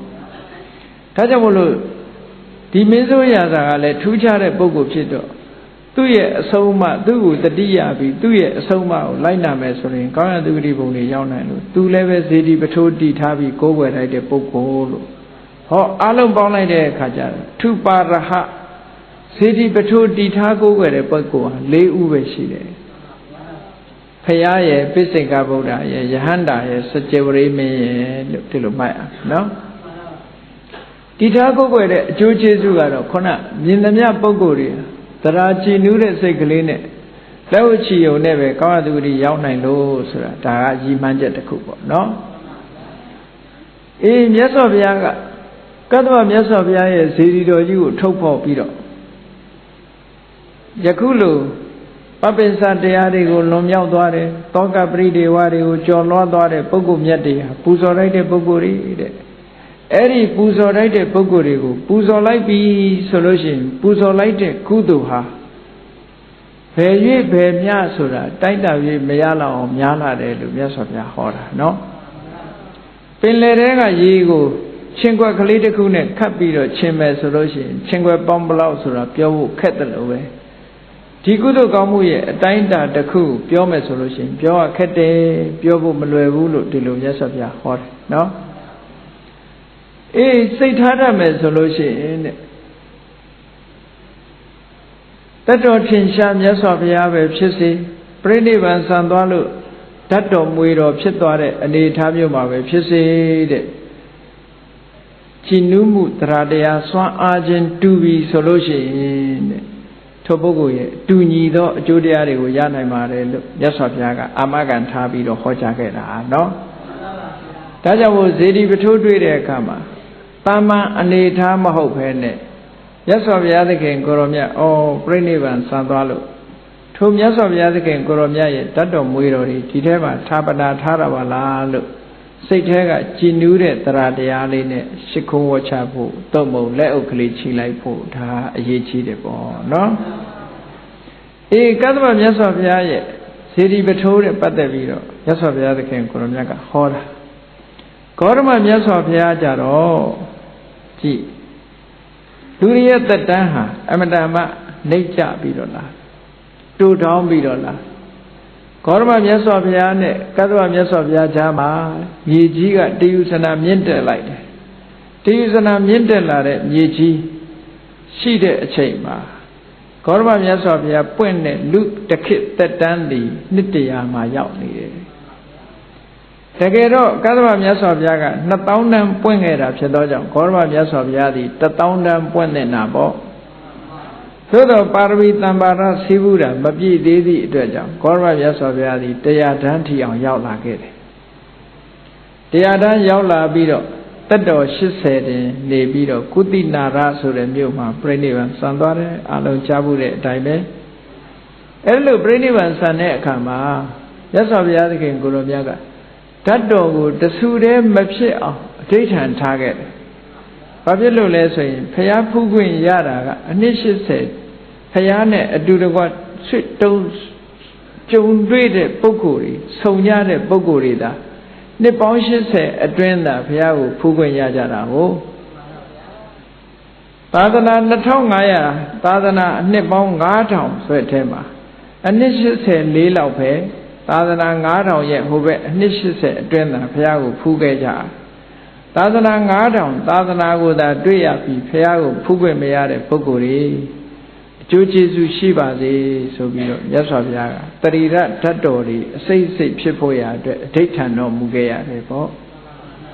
အဋ္ဌံခဲ့သည့်အတွက်ကြောင့်မြတ်စွာဘုရားပြိဋိဘံဆံသွားတဲ့အခါမှာဓာတ်တော်တွေဟာ8စိတ်ကျွင်းကြံပြီးတော့လာခဲ့တယ်ပေါ့အဲ့ဒါလို့ဓာတ်တော်8စိတ်ကျွင်းတဲ့ထဲမှာ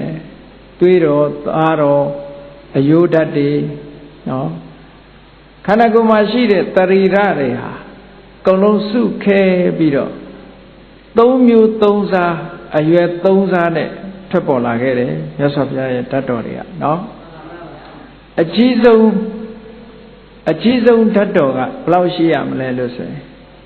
ပဲနောက်စိတ်ပမာဏရှိရမယ်ဒီတဲ့ကြည့်ရင်တော့ဘုရားဓာတ်တော်မဟုတ်တော့ဘူးနော်ပဲနောက်စိတ်လောက်ရှိတာဟာဘုရားဓာတ်တော်မှာအကြီးဆုံးလို့စာပေကျမ်းဂန်ရဒီလိုမှအလေကြတော့ဘာလို့ဆိုရင်ဆန်းစိတ်လေးကိုထပ်ပိုင်းချိုးထားတဲ့အရွယ်ပမာဏပဲရှိတယ်ဒီမြန်မာပြည်မှာဓာတ်တော်ဆိုပြီးတော့ကိုးကွယ်တာတွေကဒီအစိတ်လေးတွေတွေ့တယ်ပေါ့နော်တချို့လဲဓာတ်တော်ချိုင်းဆိုပြီးတော့သွားကောက်ထားတာရှိတယ်ဟိုဘုရားဓာတ်တော်နဲ့အမှတ်နဲ့ကိုးကွယ်မယ်ဆိုရင်ဘာကိုးကွယ်ကိုယ်စိတ်ကဘုရားဓာတ်တော်ဆိုတဲ့ရည်စူးချက်နဲ့ကိုးကွယ်လို့ရှိရင်တော့ကိုးကွယ်ခေါင်းပါတယ် သဲပုံစေတီတောင်မှတည်ပြီးတော့ဘုရားကိုရည်စူးပြီးတော့သဲပုံစေတီတည်ပြီးတော့တောင်ကိုးကွယ်သေးတာပဲဟုတ်ကဲ့လားအဲ့ဒါကိုတော့ဟိုဓာတ်တော်အစစ်သလားမစစ်ဘူးလားလို့မေးကြမလို့ဘုရားဓာတ်တော်အနေနဲ့ကိုးကွယ်မယ်ဆိုလို့ရှိရင်လေ၆တုံးကလေးကိုဘုရားဓာတ်တော်လို့စိတ်ကရည်စူးပြီးတော့ကိုးကွယ်မယ်ဆိုရင်ကုသိုလ်မရဘူးလားမေးရတယ်လို့ပြောဘာဖြစ်လို့လဲဆိုကုသိုလ်ဆိုတာကိုယ်စိတ်ထဲမှာကိုယ်အာယုံပြုတာကြောက်ခဲမဟုတ်ဘူးဘုရားကိုအာယုံပြုတာလေတဘာဝတရားကဓာတ်တော်မဟုတ်လို့ကြောက်ခဲလေးပဲဖြစ်နေအောင်တော့ကိုယ်ကရည်စူးတာဘုရားဓာတ်တော်အမှတ်နဲ့ကိုးကွယ်လို့ရှိရင်တော့ကိုယ်ွယ်ကောင်းပါတယ်နော်ကိုယ်ွယ်သည့်အတွက်ကြောင့်ကောင်းကျိုးချမ်းသာရနိုင်တယ်သို့တော်မြတ်စွာဘုရားဓာတ်တော်အစစ်ဆိုသည်မှာ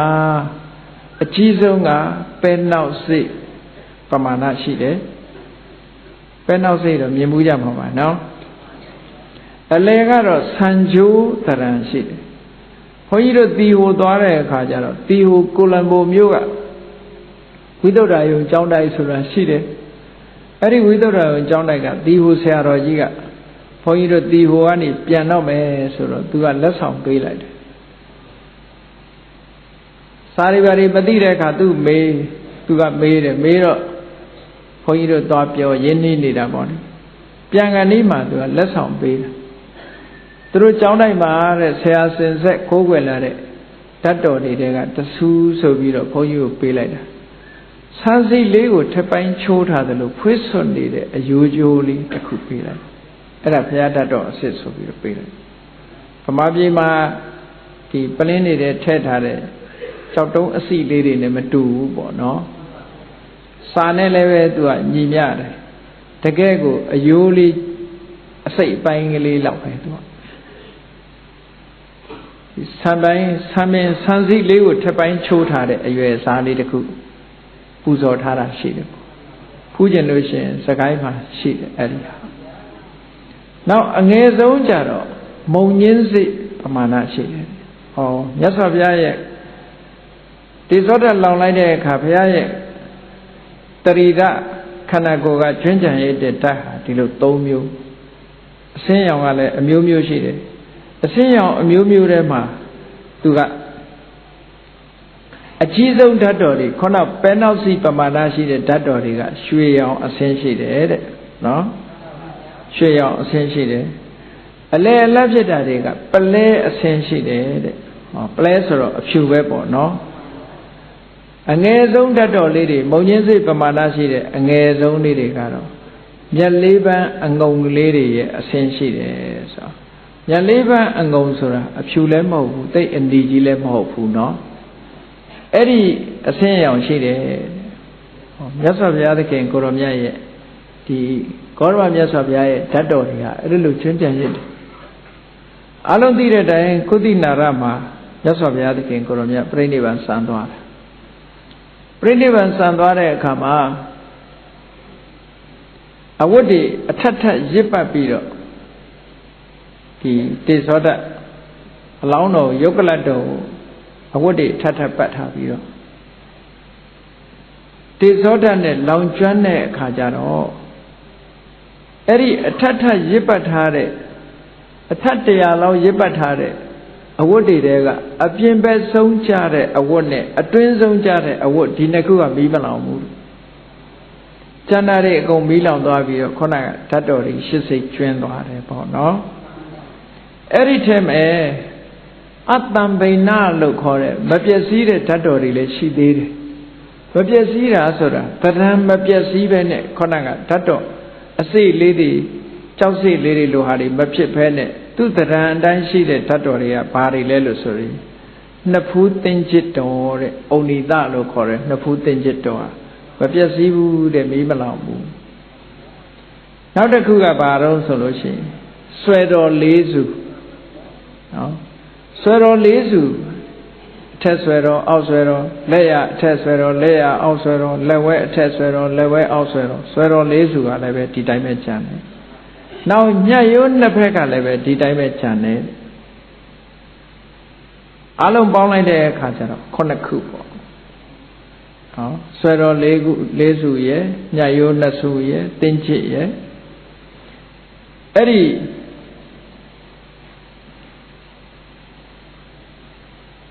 ရသော်ဘုရားသခင်ကိုရောမြတ်ရဲ့ဒီခန္ဓာကိုယ်မှာဒီခုနှစ်စုသောဓာတ်တော်တွေကပျက်စီးပြီးတော့မသွားဘူးတဲ့နော်ကြံ့ရစ်ခဲ့တယ်ပေါ့နောက်ဒီဆွဲတော်တွေမကဘူးရသော်ဘုရားမှာဘုန်းကြီးတို့တွေသွားက32ချောင်းပဲရှိတော်လဲမြတ်စွာဘုရားကြတော့သွားပေါင်း40ရှိတယ်ပေါ့လူတွေတဲ့ပို့ပြီးတော့သွားပို့ပြီးတော့များတယ်ပေါ့32ချောင်းဆိုတော့ဘုရားက8ချောင်းပို့တယ်ပေါ့နော်သွားကလေးတွေစီးပြီးတော့အကြီးအသေးညီပြီးတော့မြတ်စွာဘုရားရဲ့သွားတော်ဟာအညီမြ40ရှိတယ်အဲ့ဒီ40ထဲမှာဆွေတော်က4ချောင်းပါတယ်ပေါ့အဲ့ဒါကလည်းပဲမပြည့်စည်တဲ့ဓာတ်တော်ထဲမှာသူလည်းပါတယ်ပေါ့အဲ့ဒါလို့ရသော်ဘုရားရဲ့ခန္ဓာကိုယ်ကကျွမ်းကျန်ခဲ့တဲ့ဒီဓာတ်တော်တွေဟာကုသိတယုံမှာပြိဋိဘံစံလို့တေဇောဓာတ်လောင်လို့ကျွမ်းကျန်လာတဲ့ဓာတ်တော်၈စိတ်၈ပြည်ထောင်သောမင်းတွေထိုခေတ်ကအိန္ဒိယနိုင်ငံကမင်းတွေကရသော်ဘုရားရဲ့ဓာတ်တော်တွေကိုရလုံမှုနဲ့ကုသိနာယုံကိုခြိတက်ပြီးတော့လာကြတယ်ခြိတက်ပြီးတော့လာတဲ့အခါမှာဓာတ်တော်တွေကိုလာတောင်းတဲ့အခါကုသိနာယုံကိုအစိုးရတဲ့ဘုရင်တွေကမန္လမင်းတွေကမပေးဘူးတဲ့နော်မပေးနိုင်ဘူးဆိုတဲ့အခါညင်းတဲ့အခါမှာစစ်ဖြစ်တော့မဲ့အနေအထားမျိုးရောက်သွားတယ်အဲ့ဒီအချိန်မှာဘုရင်တွေကိုပညာသင်ပေးတဲ့ဒေါနဆိုတဲ့ပုံနာကြီးကလည်းအဲ့ဒီကိုရောက်နေတဲ့အခါကျတော့မင်းတွေကအချင်းချင်းစကားများပြီးတော့ရှစ်ပြည်တော်မင်းတွေကစစ်ရံပြီးတော့ကုသိနာယုံမင်းတွေရဲ့လက်ထဲကနေပြီးဓာတ်တော်တွေကိုအတင်လူယူတော့မဲ့အနေအထားမျိုးရောက်တဲ့အခါမှာဒေါနပုံနာကြီးကငြိမ်းချမ်းရေးစကားကိုပြောလူလူပရိသတ်ကြီးထဲမှာသူကတဲ့ပြီးတော့သူပြောတဲ့စကားလေးကအမတန်မှအဓိပ္ပာယ်ရှိတယ်အလုံးမင်းပေါင်းတို့သူပြောတဲ့စကားနားထောင်ပါတဲ့ရသော်ဘုရားသခင်ကိုရောမြတ်ဟာတိခံခြင်းဆိုတဲ့ခန္တီတရားကိုလက်ခံပြီးတော့တိခံဖို့အမြဲတမ်းဟောတဲ့ဘုရားဖြစ်ပါတယ်အဲ့ဒါလို့ခန္တီတရားကိုအမြဲတမ်းဟောတဲ့ဘုရားရဲ့ကျွမ်းကျင်ရတဲ့ဓာတ်တော်တွေနဲ့ပတ်သက်ပြီးတော့တယောက်နဲ့တယောက်စိတ်ဆိုးပြီးတော့လူယူတိုက်ခိုက်ကြမယ်ဆိုရင်မသိတော့ပါဘူးပေါ့သူပြောတဲ့စကားကနော်အဗ္ဗဓမ္မအဓိပ္ပာယ်ရှိ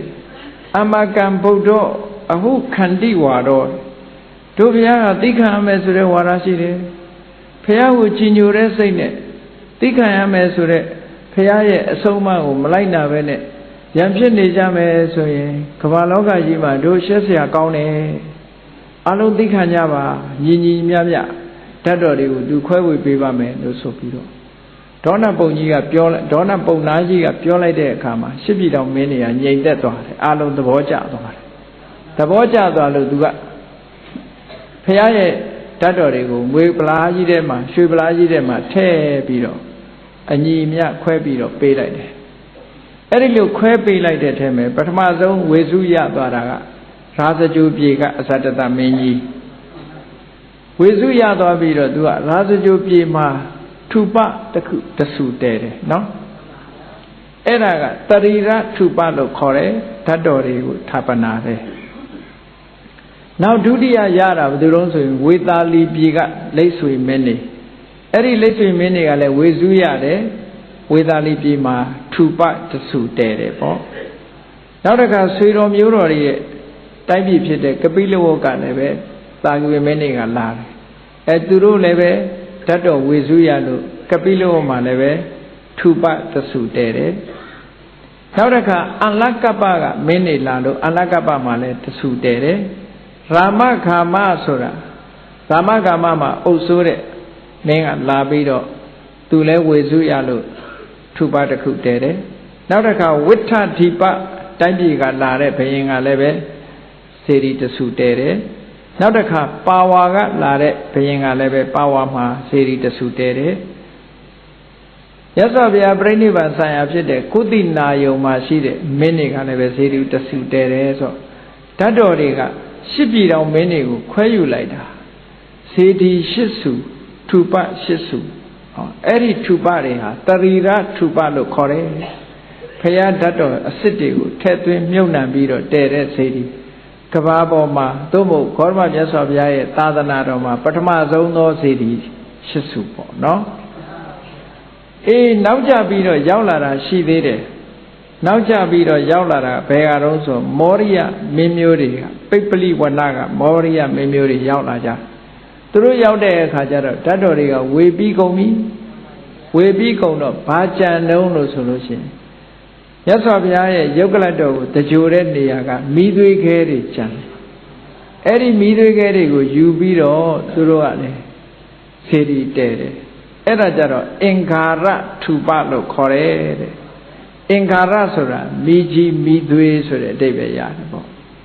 ဓာတ်တော်နဲ့ဌာပနာတာမဟုတ်ဘူးမိကြီးမိသွေးတွေကိုဌာပနာပြီးတော့တဲတာအင်္ဂါရထူပတဲ့ကဲအဲ့ဒီအချိန်မှာဓာတ်တော်ဝေပေးတဲ့ဒေါနပုံနာကြီးလက်ထဲမှာဘာကြံတော့ဆိုလို့ရှိရင်ငွေပလားကြီးပဲကြံတော့သူကလည်းပဲငွေပလားကြီးကိုဌာပနာလိုက်ပြီးတော့စေတီတဆူတဲတယ်အဲ့ဒီငွေပလားကိုတုံပထူပလို့ခေါ်တယ်ဂေါတမမြတ်စွာဘုရားရဲ့သာသနာတော်မှာပထမဆုံးစေတီပထိုး10စုဟာဒီ10စုပဲတရိရထူပလို့ခေါ်တဲ့ဒီဓာတ်တော်အစစ်တွေကိုဌာပနာတာက8စုမိသွေးဌာပနာတာက1စုအဲ့ဒီငွေပလားကြီးကိုဌာပနာပြီးတော့ဇေဒီတဲတာက1စုလို့ဆိုတော့အလုံး10စုဟာဂေါတမမြတ်စွာဘုရားရဲ့သာသနာတော်မှာပထမဆုံးသောထူပ10စုတဲ့အဲ့ဒီထဲမှာဒေါနပုံနာကြီးကသူ့ကိုကြည့်ပြီးတော့ပြောကြတာနဲ့တူတယ်အဝေမတတ်ဆရာငတ်ဆိုတာသူမရလိုက်ဘူးเนาะသူမရဘူးဆိုတာသူရိုးရိုးသားသားမရတာတော့မဟုတ်ဘူးဝေပလားတဲ့ကိုဘုရားရဲ့ဓာတ်တော်တွေကိုထည့်လိုက်တဲ့အခါမှာအိုးရှစ်ပြည်တော်ကလာကြတဲ့ကြည်နေကြတဲ့မင်းတွေဟာစိတ်ကိုမထိန်နိုင်လို့မျက်ရည်တွေဝဲပြီးတော့ငိုကြတယ်ပေါ့အဲ့ဒီလိုငိုတဲ့အချိန်မှာသူကအခွင့်ကောင်းယူပြီးတော့ဘုရားရဲ့လက်ရအထက်ဆွဲတော်ကိုသူ့ဥပေါင်းရတဲ့ဝှက်ထားလိုက်တာသူတခုခိုးထားလိုက်တယ်เนาะခိုးထားတယ်ဝေတဲ့လူတွေလည်းတတိထားခိုးရတယ်ဆိုတော့အဲ့ဒီမှာသူ့ဥပေါင်းရတဲ့သူညှက်ထားလိုက်တခုနောက်တစ်ခုကျတော့လက်ဝဲလက်ရအောက်ဆွဲတော်တဆူကတော့အောက်ကျသွားတဲ့အခါမှာသူကမြေကြီးနဲ့ဖုံးပြီးတော့ခြေထောက်နဲ့နင်းထားလိုက်တယ်အဲ့ဒါတဆူသူနှစ်ဆူခိုးထားလိုက်တယ်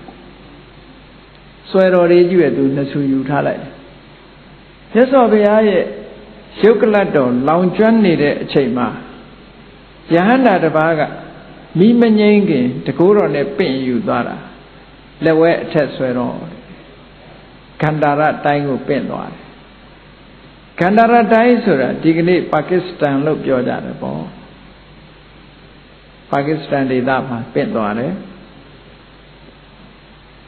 နောက်တစ်ခါလက်ဝဲအောက်ဆွဲတော်ကြတော့ဂန္ဓာရတိုင်းကလက်ဝဲအောက်ဆွဲတော်တဆူကြတော့ယဟန္တာတစ်ပါးကပင့်သွားပြီးတော့ကာလင်္ဂတိုင်းကိုပင့်ယူသွားတယ်ပေါ့အဲ့ဒီနှစ်ဆူကယဟန္တာတွေပင့်သွားကြ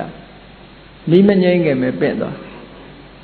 အဲ့တော့သူ့ဥပေါင်းကြားထဲမှာခေါင်းပေါင်းကြားထဲမှာဝှက်ထားတဲ့ဆွဲတော်ကိုဘသူကနေထပ်ပြီးတော့တခိုးတဲ့ကတဝက်လူသလဲလို့ဆိုရင်တရားမင်းကြီးကနှိုက်သွားတယ်တဲ့အဲ့ဒီနော်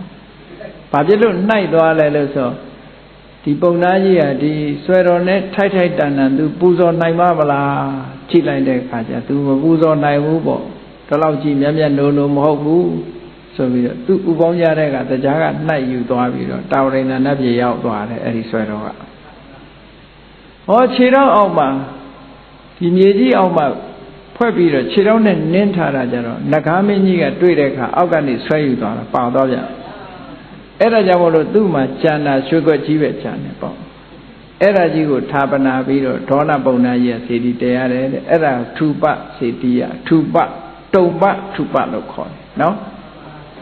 အဲ့တော့သာသနာသမိုင်းမှာပထမဆုံးထူပနဲ့စေတီယသမိုင်းမှာပထမဆုံးပေါ်လာတဲ့ထူပသို့မဟုတ်စေတီယဟာဒီဆယ်စုပဲတဲ့ ဒါဖြင့်ဒီဆယ်စုဟာဘယ်လိုလုပ်ပြီးတော့ဗမာပြည်တို့လိုအနှံ့အပြားစေတီတွေပေါ်လာရသလဲဆိုတာလေးကကြည့်မယ်ဆိုလို့ရှိရင်ဘုန်းကြီးတို့တွေစဉ်းစားပြီးတော့ကြည့်လို့ရှိရင်ရှင်မကတ္တဗတို့အဇဒတမင်းတို့ကတိုင်ပင်ကြည့်တယ်နောက်တစ်ခေတ်မှာဘုရားရဲ့ဓာတ်တော်အစစ်တွေပျောက်ကွယ်သွားเสียရှိတယ်ပေါ့ထိမ့်သိမ့်နိုင်မှာမဟုတ်ဘူးဒါကြောင့်မို့လို့ယဟန္တာပုဂ္ဂိုလ်မြတ်တွေကရှစ်ပြည်တော်မင်းတွေအသီးသီးတည်ထားတဲ့ဇေဒီတွေတဲကနေပြီးတော့ယဟန်တကိုးတော်နဲ့မြတ်စွာဘုရားရဲ့ဓာတ်တော်တွေကိုအကုန်ပင့်ယူလိုက်ပြီးတဲ့အခါမှာရာဇဂိုပြည်နားမှာဓာတုနိဒာနာဆိုပြီးတော့ဓာတ်တော်တိုက်ကြီးတစ်ခုအဇာတတမင်းရဲ့အကူအညီနဲ့တိဆောက်ကြတယ်တိဆောက်ပြီးတော့ဓာတ်တော်တွေကိုမပြည့်စည်အောင်လို့ဆိုပြီးတော့အဲ့ဒီနေရာမှာထည့်ထားကြတယ်ပေါ့အဲ့ဒီထည့်ထားတဲ့အခါမှာယန္တရားအတတ်ပညာတွေနဲ့တာမန်ပုဂ္ဂိုလ်တွေမယူနိုင်အောင်လို့ဆိုပြီးတော့လေးတီတော်ယန္တရားအတတ်တွေနဲ့ထည့်ပြီးတော့လုပ်ထားတယ်အဲ့ဒီမှာဇာတတမင်းကြီးကပြည်ထံပရမညာကြီးတစ်ခုတစ်လုံးကိုဓာတ်တော်တွေရဲ့အတွင်းထဲမှာထည့်ထားပြီးတော့ဒီယရနာတွေကိုဌာပနာတယ်ဆိုတာအဲ့ဒီကစတာနော်အမတန်တမိုးရှိတဲ့ပရမညာယရနာကြီးကိုဓာတ်တော်တိုင်းထဲထည့်ထားပြီးတော့စာကလေးရေးထားတယ်အကယ်၍ဟောဒီဓာတ်တော်တိုင်းကြီးပျက်စီးလို့ငွေချေးတနမလုံလောက်တဲ့မင်းတွေဆင်းရဲတဲ့မင်းတွေဟာဟောဒီပရမညာကိုရောင်းချပြီးတော့ဓာတ်တော်တိုင်းကြီးကိုဆက်လက်ထိမ့်သိမ်းပြုပြင်ကြပါလို့စာတမ်းထိုးထားခဲ့အဲ့ဒီဓာတ်တော်တွေကိုနောက်ပိုင်းမှာအတောကမင်းတရားကြီးလက်ထက်ရောက်တဲ့အခါကျတော့ဓာတ်တော်တွေရှားပုံတော်ဖွင့်တော့အဲ့ဒီနေရာမှာဓာတ်တော်တွေရှိတယ်ဆိုတာသိရရေကြီးတဲ့မြုပ်သွားပြီအဲ့ဒီချိန်မှာနော်အေးဓာတ်တော်တွေကိုဓာတ်တော်တိုက်ကြီးကိုဖွင့်တဲ့အခါမှာ900ရန်တရားဒီစက်ရုပ်တွေကိုဆင်ထားတာပေါ့စက်ရုပ်တွေဆင်ထားတော့ဒီတိုင်းဝင်လို့ရှိရင်စက်ရုပ်တွေကဓာတ်တွေလှန်တွေလေးတွေများတွေနဲ့ပြစ်ခတ်လို့ရှိရင်တာမန်ပုဂ္ဂိုလ်တယောက်ဆိုတက်ပြောက်သွားနိုင်တယ်ပေါ့ယန္တရားအတတ်ပညာတတ်တဲ့ပုဂ္ဂိုလ်ကနေပြီးပြင်ဘက်ကနေပြီးမြားနဲ့ခလုတ်ကိုလှမ်းပြီးတော့ဖြတ်ရတယ်ဖြတ်လိုက်တဲ့အခါကျတော့မှခုနဓာတ်တော်တိုက်ထဲဝင်လို့ရတယ်ဝင်လို့ရပြီးတော့ဓာတ်တော်တွေကိုယူပြီးတော့အာသောကမင်းကြီးကဇေဒီပေါင်း8400ဆိုတာတည်ခဲ့တယ်ဆိုတာနော်ကဘာအနှံ့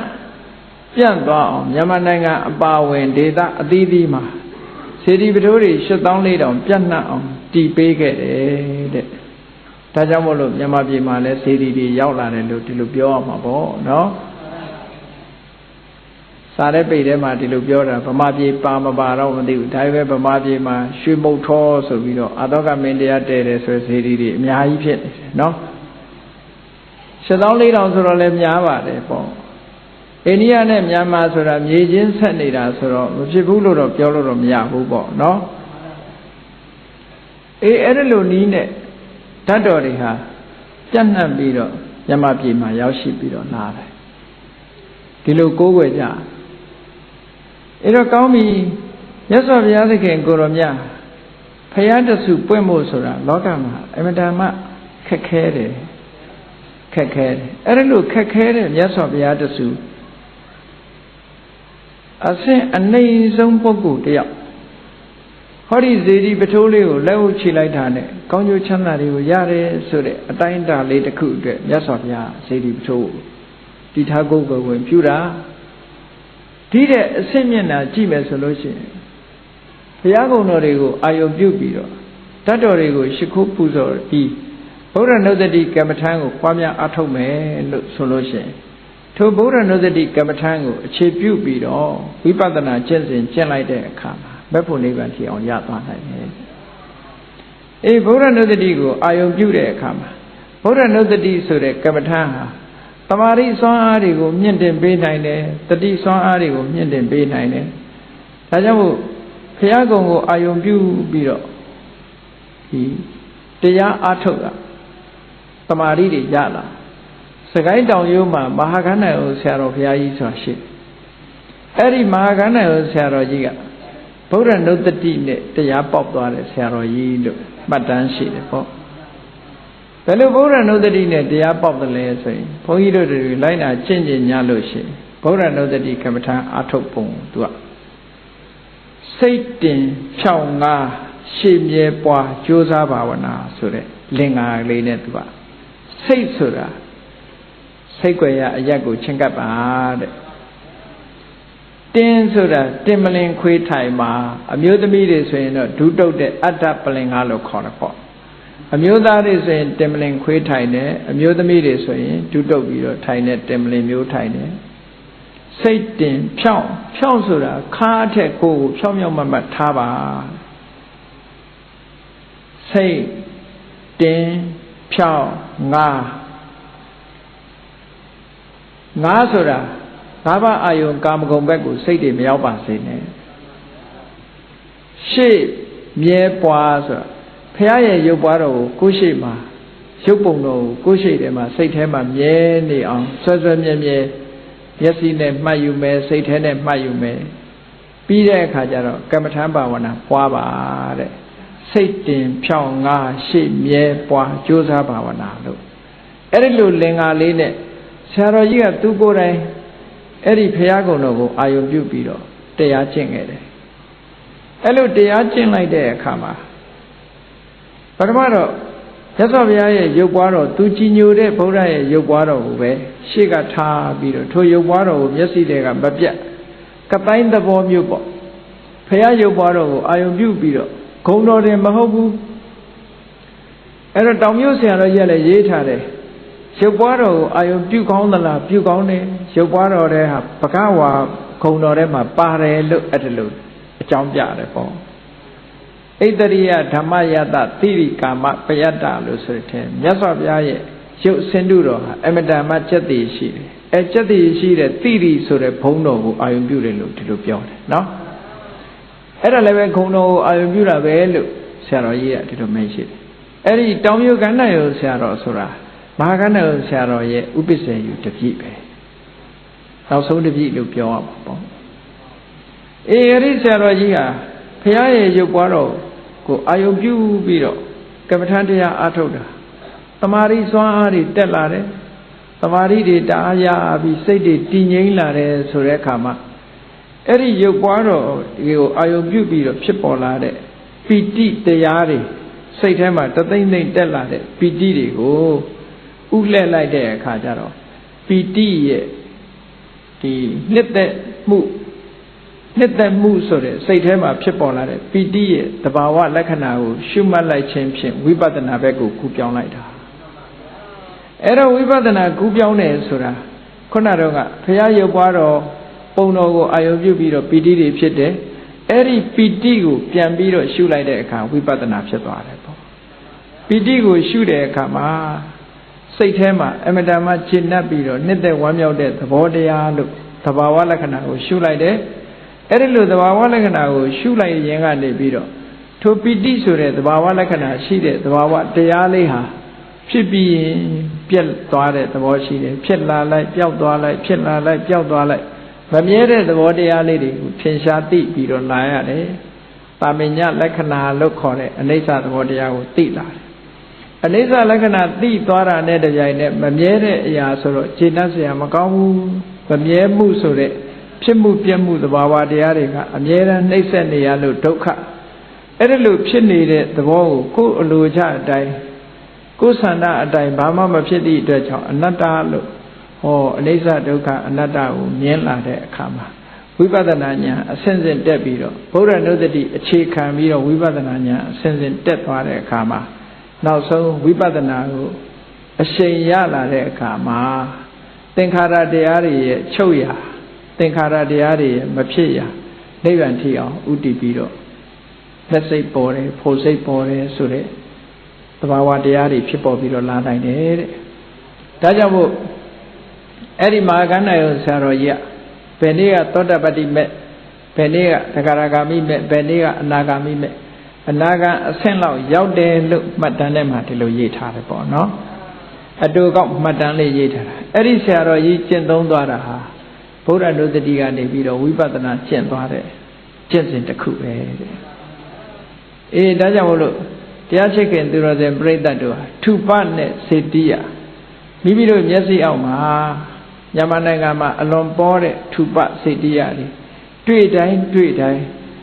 အနည်းဆုံးကုသိုလ်စိတ်ဖြစ်ပွားဖို့ဒါကနံပါတ်1အရေးကြီးတယ်နံပါတ်2ကျတော့ဘုရားကိုအာယုံပြုပြီးတော့တမာရီစွမ်းအားတွေဖြစ်လာလို့စေတီပထိုးဖြစ်စေစေတီပထိုးနဲ့ပတ်သက်ရုပ်ပွားတော်ပဲဖြစ်စေဘုရားကုံကိုအာယုံပြုလို့ကြည်နူးတဲ့တရားတရားတွေပီတိတွေဖြစ်လာလို့ရှင်ထိုပီတိရဲ့တဘာဝကိုရှုခြင်းဖြင့်ဝိပဿနာပဲကူးလို့အနိစ္စဒုက္ခအနတ္တမြင်လို့ဝိပဿနာဉာဏ်အဆင့်ဆင့်တက်လာလို့ရှင်ဘက်ဖို့နိဗ္ဗာန်ထိအောင်ရောက်နိုင်တယ်ဆိုတဲ့တကယ်မှန်ကန်တဲ့ကျင့်စဉ်အတိုင်းကျင့်ကြံကြိုးကိုအထောက်ကြရမှာဖြစ်တယ်အဲ့ဒါလို့အကြောင်းအကျိုးဆက်ပြီးတော့ကောင်းကျိုးချမ်းသာတွေကိုဖြစ်ပွားစေနိုင်တဲ့စေတီပထိုးကိုတည်ထားကိုးကွယ်ရတာဟာအမြဲတမ်းအကျိုးရှိတယ်လို့စိတ်ထဲမှာဝမ်းမြောက်ဝမ်းသာဖြစ်ပြီးတော့မိမိတို့တဏ္ဍာမှာတတိတရားကြီးစွာထားပြီးစေတီပထိုးကိုတွေ့တိုင်းကုသိုလ်ကောင်းမှုတွေဖြစ်ပွားအောင်အားထုတ်နိုင်ကြပါစေကုန်သတည်း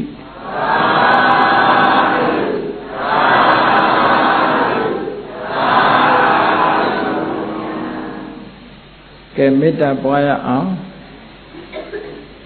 တတ္တဝါများစွာဘေးရန်ကွာချမ်းသာကြပါစေတတ္တဝါများစွာဘေးရန်ကွာချမ်းသာကြပါစေမေတ္တာရေချမ်းသွန်ငါဖြံငြိမ်းချမ်းကြပါစေမေတ္တာ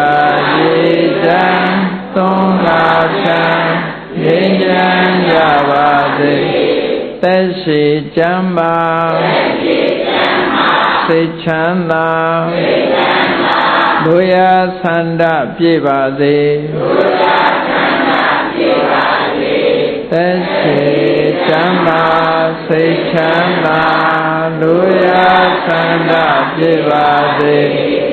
ဖုံလန္တာဒုက္ခပင်ကစားမေတ္တာပုံနေတုသင်္ကမမနောတရတိတဗေတံပဝါယံတုသူကန္တကာမေတ္တာပုံနေတုသင်္ကမစုပေါင်းပုအပ်မေတ္တာတဟုရောင်မြူပါဝင်းငွေလမင်းနှင်ရောင်ချင်းရှဲယုံပေါင်းဆောင်ရာခြင်းကြောင့်တဗေတံကျွမ်းမဲ့ဥတုံလုံးစုံများစွာတတ္တဝါတို့၏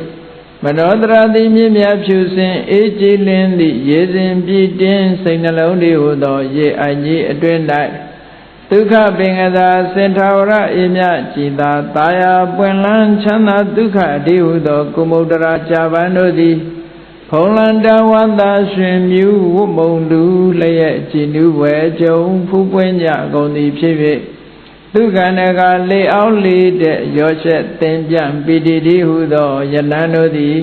ပဝါယံတုကောင်းစွာမဲ့သွေကြိုင်လိုက်၍နေကြပါစေကုန်တည်း